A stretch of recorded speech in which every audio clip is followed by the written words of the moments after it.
ديالي مرحبا بكم معايا. كنتمنى انكم تكونوا بخير وعلى خير ديما. 5 اليوم عندي لكم واحد الوصفه زوينه خاصه بالزياده في الوزن، خصوصا فتح الشهيه. شتي هاد الوصفه هذه ان شاء الله لا داومتي عليها راكي غتاكلي ما تعقلي، غتاكلي بلا عقل، غتبقاي غير كتسرطي وتدخلي في وجهك. اول حاجه هاد الوصفه هذه صالحه لكاع الناس ما عدا المراه الحامل. المراه المرضع ممكن تستعملها، المراه الحامل الله يخليك ما تستعمليهاش، فيها هذا المكون هذا ما يصلحلكش. سير حبيبه اسفل هذا الفيديو هذا في صندوق الوصف تلقاي بزاف ديال الوصفات. المهم انا اي وصفه كنحطها كنقول واش تصلح للمراه الحامل ولا ما تصلحش. هاد الوصفه هذه ما ديريهاش، ما مزياناش ليك. ما حنا ما بغيناش نضروا الناس، بغينا المصلحه ديالهم. حبيباتي وصفه بحال هذه خطيره خطيره في التسمين بجوج ديال المكونات، لا غير، رخاص وبساط وتقريبا موجودين في ما مشيتو، غير هي الفعاليه ديالهم ان شاء الله كبيره ومفيده. وهاد جوج المكونات هادو كيساعدوك في الزياده في الوزن، في التسمين، وكيساعدوا حتى في زياده المناطق الانثويه، وكيساعدوك في فتح الشهيه، وكذلك كيساعدوك حتى المشكل نتاع الامعاء او اللي عنده المشكل نتاع القولون العصبي او لا بونزوي راه كيخفف منه، وكذلك المشكل نتاع الغازات. راه هذا المشروب هذا كيساعد حتى على طرد الغازات، وحاجه اللي صحيه ومفيده لنا بزاف للصحه، وكتقضي لنا على السموم اللي كتكون في الجسم. يعني غادي تزيدي ان شاء الله في الوزن بواحد الطريقه صحيه وسليمه مع هذا المشروب هذا، غير هو المداومه. حبيباتي الغزالات اللي مازال ما تشاركتش معايا ما تعكزيش، هبطي بركي على صابوني، وراه ما كاين في هذه القناه ان شاء الله غير الوصفات الزوينه اللي بغيتيها. سيري غير لي فيديو تبرعي ليا مع راساتك. ما تنساوش حتى الجرس بركوا عليه باش توصلوا بجميع الوصفات الطبيعيه، وغنطلب منكم كاملين ما تنساونيش خصوصا في لي لايك والبارطاج. حبيباتي غادي ندوزو دابا ونشوفوا كيف درت وجدت هذا المشروب هذا. هانتوما الحبيبات ديالي هادشي هذا اللي غادي نستعمل في الوصفه ديالنا ديال اليوم. عندي هنايا قرعه ديال الماء اللي كتشربوه عادي. الا كتشربوا ماء معدني غديروا ماء معدني، كتشربوا الماء نتاع الروبيني او الصنبور غادي ديروه. المهم الماء اللي كتشربوه واللي غتستعملوه غتستعمل. هنايا ممكن ديروا قرعه نتاع لتر ونص اولا 2 لتر. عندي هنايا فيها 2 لتر، غادي نستعملها كامله، نستغلها كامله. بغيت يعني عندكم اختياري في لتر ونصف اولا 2 لتر، كيبقى لكم اختياري. هما هادو جوج المكونات اللي غادي نديروهم. شحال من وحده غادي تشوف الحلبه غادي تخاف وتقولي الريحه. البنات غادي نقول لكم واحد الحاجه، الحلبه مع الماء راه ما كتبقاش الريحه، راه ما كديرش الريحه. حتى الا كانت الريحه كتكون شي حاجه اللي قليله، شي شويه الغسيل، شي شويه النظافه، راه ما غتبقى حتى شي حاجه. الحلبه راها مزيانه لنا للصحه، مزيانه لنا، كتخرج لنا السموم اللي عندنا في الجسم، كتساعد بواحد النسبه كبيره في فتح الشهيه والزياده في الوزن. الحلبه او الحلبه نقربها لكم باش الاخوات اللي في الدول الاخرى يستافدوا معانا، راها عندها بزاف ديال المنافع. واحد الحاجه اللي زوينه للصحه والجسم ديالنا، كتساعدنا حتى على المشكل نتاع الانتفاخ نتاع الامعاء، يمكننا نديروها بلا ما نخافوا. قلت لكم ما تخافوش من الريحه، انا راه سبق لي حطيت لكم واحد الوصفه غير الماء والحلبه وجاوني عليها بزاف ديال التعاليق.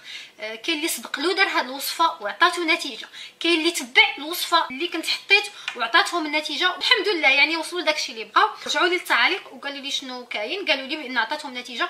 شكروني بزاف وانا شكرتهم، وانا كنشكرهم من هنايا لانهم ما نساونيش ورجعوا. شكرا بزاف للناس اللي كيرجعوا لي التعاليق ويقولوا لي كيف جاتهم. المهم هنا غادي نستعملوا الحلبه، غادي نستعمل 2 ديال المعالق كبار من الحلبه، ما غديروهاش مطحونه هكا يا حبوب، يعني غتستحمل هكايا حبيبات، ما تطحنش ما تحمرش. يعني غادي تشدوها غتنظفوها الا فيها شي احجار ولا شي حاجه، غادي تغسلوها بطبيعه الحال لان راه ما كتكونش نقيه، غتغسلوها وتصهدوها، يا انكم تخليوها تنشف على خاطرها او لا تشدوا الفرن وتشعلوا عليه وتطفيوه، يعني غير في داك الصهد نتاع الفران، غير في داك الحراره اللي كتبقى طفيوه وخليوه غادي تنشف فيه. يعني كنقول لكم من الاحسن ما تحمروهاش، راه فاش كتحمر خصوصا الا تحمرات بزاف راه كاع المنافع كتمشي منها. وهنايا البنات عندي ثاني مكون اللي هو اليانسون اولا حبه حلاوه. باش نوضح لكم، حبه حلاوه كتكون هكايا رقيقه، هانتوما كتشوفوا الشكل ديالها، لان غادي نعطيكم واحد التوضيح. بزاف ديال البنات اللي كيسحاب لهم اليانسون او حبه حلاوه هو النافع او الشمر. هو هذا النافع او الشمر، هانتوما كتشوفوا الحبات ديالو كيكونوا غلاض وكيكون خضر هكايا مفتوح. هذا النافع او الشمر كنعرفوهم بهاد جوج الاسماء هادو. هاد النافع او الشمر هذا راه كيضعف، راه بزاف البنات اللي كيمشيو يستعملوه كتقول لك استعملت الوصفه وضعفيت. هذا راه كيديروه الناس للتخسيس. هذا البنات مازال كنأكد لكم عليه، اللي بغات تزيد في الوزن تبعد منه. النافع او الشمر ما صالحش للزياده في الوزن. بغيتو الزياده في الوزن، المناطق الانثويه، فتح الشهيه، حاجه اللي زوينه كتساعد حتى كذلك كيف قلت لكم في الامعاء، كتطرد الغازات. هاد حبه حلاوه او اليانسون راه كيخفف حتى من المشكل نتاع القولون العصبي، وكيخليك تحسي براسك مرتاحه، يعني كيبعد عليك حتى الستريس. يعني هانتوما كتشوفوا بحال هادشي هذا اللي بسيط وسهل ورخيص وعنده واحد المنافع كثيره وعديده الحمد لله. البنات هذا هو الفرق بيناتهم. البنات الاخوات اللي في الدول الاخرى بغيتوا تعرفوا الاسم ديالو، غتاخذوا اسم حبه حلاوه او اليانسون وتعطيوها العشاب ديالكم، هو راه غادي يعرفها. انا وريتكم دابا الفرق بيناتهم باش ما تلفوش. حبه حلاوه او اليانسون هو اللي غادي نستعملوه. نتوما كتشوفوا الحبيبات ديالو كيف صغيره. هذا راه سبق لي حطيت به وصفه اللي جابت مع نتيجه مع بزاف الناس. دابا غادي نزوج لكم هاد جوج المكونات هادو، وهانتوما ان شاء الله غادي تشوفوا النتيجه بعينيكم. كيف قلت لكم غادي نستعمل هنايا قرعه ديال الماء. اول حاجه انا مازال كنقولها لكم، بامكانكم ديروا قرعه نتاع 2 يطرو او قرعه نتاع يطرو ونص، كيبقى لكم اختياري. البنات بطبيعه الحال انا قلت لكم كي ديروا تنظفوا هاد الحلبه هادي، قلت لكم غادي نستعملوا منها 2 ديال المعالق كبار، غادي نضيفها في هاد القرعه ديال الماء. 2 ديال المعالق كبار البنات. الحلبه من الاحسن ما تكونش محمره وما تكونش مطحونه، تكون هكا حبيبات.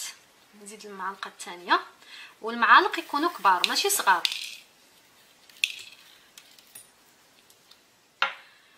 انا ضفت دابا الحلبه، ودابا غادي ندير حبه حلاوه او اليانسون، حتى هي غادي ندير منها 2 ديال المعالق كبار.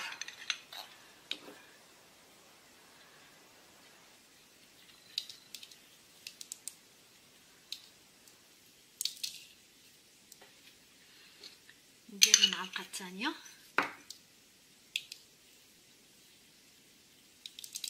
نسد عليهم. الوصفه ديالنا هي هذه، ولكن ما غاداش تستعمل هكا بطبيعه الحال، خصنا نحركوها شي شويه بحال هكايا، تحرك ونخليوها تبات ليله كامله. عاد يمكننا نستعملوها. حنا ما غنستعملوهاش دابا، غادي نخليوها تبات ليله كامله. هانتوما غادي تشوفوا اللون ديالها غادي يتبدل. المنافع نتاع هاد المكونات هادو بجوج كاملين غادي يطلقوا في هاد الماء هذا باش تشوفوا الماء ديالها كيف رجع. ونقول لكم طريقه الاستعمال. هانتوما يا الحبيبات القرعه ديال الماء مع هادوك المكونات دوزات ليله كامله، باتوا فيها ليله كامله. هانتوما كتشوفوا اللون كيف رجع، اللون ديالها تبدل. هاد المكونات هادو بجوج المفعول ديالهم او الفعاليه ديالهم راه تلقات في هاد الماء. يعني هاد الماء هذا هو اللي غادي تشربوه. شحال من وحدين غيقولوا لي واش نصفيوه، راه بامكانكم تصفيوه، بامكانكم تخليوه وتبقاو تشربوه. غير هو هاد اليانسون هذا راه كيطلع للفوق لحقاش خفيف، ماشي بحال الحلبه كتبقى لتحت. منين تكبوه الا بغيتو تصفيوه صفيوه، بغيتو تشربوه بداكشي اللي فيه شربوه. انا اش غادي ندير له؟ غادي نصفيه من هذا، لان كل واحد شنو يعني كيبقى لكم اختياري. شحال من وحده غتقول لي فين نديروا هاد اليانسون هذا والحلبه، واش نحتفظوا بهم، واش نعاودوا نخدموا بهم مره اخرى؟ لا، بغيتو تاكلوهم كلوهم. لان سبق لي حطيت وصفه غير هكا بالحلبه بوحديتها، شحال من وحده كتبات في التعليق، وحده سولات، وحده جاوبتها في التعليق قالت لها غير كليها راها مزيانه ولا. المهم كيبقى لكم اختياري، بغيتو ترميوهم رميوهم. لان حنا دابا ما عندناش غرض بهاد اليانسون وبهاد الحلبه هذه بالماء اللي في هاد القرعه هذه، لان المفعول كي قلت لكم راه تطلق في هذه. الا بغيتو ترميو هاد اليانسون والحلبه رميوهم، ما غاداش تعاودوا تخدموا بهم. ان فاش تبغيو تعاودوا توجدوا قرعه بحال هذه غادي تاخذوا نسبه اخرى نتاع الحلبه واليانسون. هادو اللي خدمنا بهم صافي المنافع ديالهم طلقوا، يعني خصنا كميه اخرى. لحقاش بالنسبه لطريقه الاستعمال هاد القرعه هذه اللي وجدنا، انا درت 2 يطرو، راه قلت لكم ديروا 2 يطرو او ليطرو ونص، كيبقى لكم اختياري. بيتوه ليله كامله، ها هي دابا واجده، غتبقاو تشربوا فين ما يجيكم العطش غتشربوا من هذا الماء هذا. بداو من الصباح، يعني قبل من الفطور حاولوا تشربوا شي شويه د الماء في النهار كامل طيله اليوم. فوق ما يجيك العطش غادي تشربيه، عاود ما تشربي الماء عادي، غادي تستمروا على هذه الطريقه. منين اخوالكم عادي نورمالمون قرعه نتاع يترونس راه دوز لكم نهار، الا درتو يترونس اولا 2 يترو وبقى لكم منها ماشي مشكل، ممكن تشربوه لا غدت ليه تكملوها النهار الثاني فوق ما يجيك العطش غادي ديريها. غير هو كل ليله غادي توجدي للنهار اللي جاي، يعني بحال ديما اليوم في العشيه او في الليل نوجد قرعه اخرى لا غدت ليه باش نبقى نشربها. يعني ماشي هاد القرعه هذه بوحديتها كافيه، لا راه خصكم المداومه البنات. راه ديما كنقول لكم المداومه، راه ما كنبغيش نكذب عليكم نقول لك راه في 3 ايام، هو راه في 3 ايام غادي تلاحظي الفرق، غادي تلاحظي الشهيه ديالك تحلات، غادي تلاحظي انك بديتي كتاكلي بواحد النسبه زايده. ولكن البنات المداومه، ما تخافوش من الحلبه تعطي الريحه، راه بزاف اللي داروها ما كتعطيش الريحه. وبالنسبه اللي غتقول لي واش نضاعف الكميه وندير نتاع ايام متابعين وتبقى تشربهم، لا راه غيخسر لكم البنات. هادشي هذا اللي غنوجدوه راه الماكسيموم نتاع يومين، وجدي هذا القياس هذا ومنين تساليه وجدي قياس اخر وجدي كميه اخرى. الا وجدتي كثر راه غيخسر. المهم كيف قلت لكم البنات يوميا على هذه حتى توصلي ان شاء الله للنتيجه اللي بغيتيها، لان كل وحده والنحافه ديالها. ما نقولكش انا تبعيها غير هذا الوقت وحبسي، المهم غادي تداوموها منين تبداو توصلوا ان شاء الله للنتيجه اللي بغيتوها او داك الوزن اللي نتوما بغيتوه. غتبداو تقطعوها تدريجيا، يعني ماشي في ضربه واحده صافي نقطعها لا قلت ليه ما بقاش نشرب، لا نبقى نشرب شويه هكا حتى نقطعها في مره، لان هذه كتساعد على فتح الشهيه باش منين نقطعوها الجسم ديالنا كيولف، وهكا كنبقاو نولفوا اننا ناكلوا بلا ما ناخذوها. مهم كيف قلت لكم هذه راه زوينه بزاف، كنتمنى انكم تستافدوا منها. حتى للصغار يمكن لكم تعطيهم، غير هما الصغار ما تعطيوهمش بكميه بحالنا حنايا، كياخذوا النص نتاع الكميه، يعني مره عطيوهم كاس من هذا مره كاس من العادي باش يحل لهم الشهيه. انا وضحت لكم كل شيء، كنطلب من الله ربي يعطيكم داكشي اللي بغيتوه. حبيباتي ما تنسونيش في لي لايك في التعاليق، اللي مازال ما تابوناتش هبطي حبيبه ما تعكزيش هبطي وبركي على صابوني راه بالحمر، وما تنساوش الجرس حتى هو، وما تنساوش خصوصا انني كنبغيكم بزاف. غنخليكم الحبيبات ونتلاقاو مره اخرى ان شاء الله بشي وصفه من وصفاتي طبيعيه بطبيعه الحال. بسلامه.